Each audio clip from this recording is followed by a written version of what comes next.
A man in Fultondale says he's forced to relive his mother's brutal murder every 5 years just to keep her killer locked away.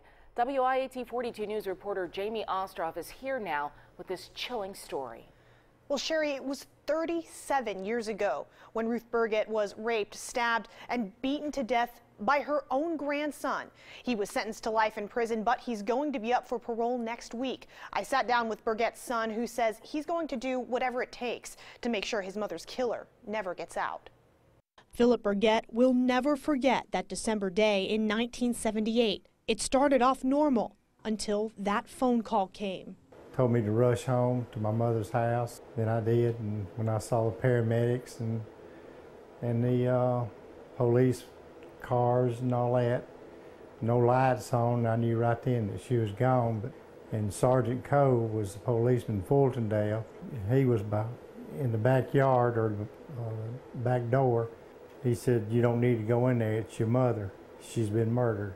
Burgett says he immediately knew who the killer was, his own nephew, David Camper. And I just gut feeling that I knew that he done it, my nephew, because he's been in trouble, and I think he's been on drugs, and he stole and stuff like that, and been out of jail, in and out.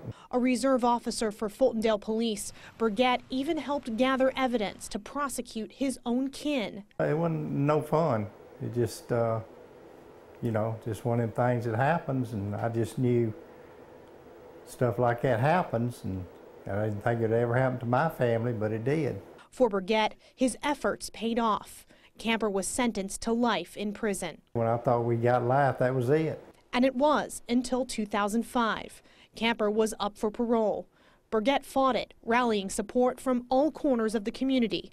The parole was denied. I beat the bushes to keep him in there. The same thing happened in 2010, and now it's happening again. It's just like if you got a splinter in your hand, it's going to stay sore, but if you pull it out, it's a relief, but yet it's still there. Just hope the Lord's on my side, and I hope everything happens, and hope he gets 5 more years, which I think he will, but I'd rather be safe than sorry.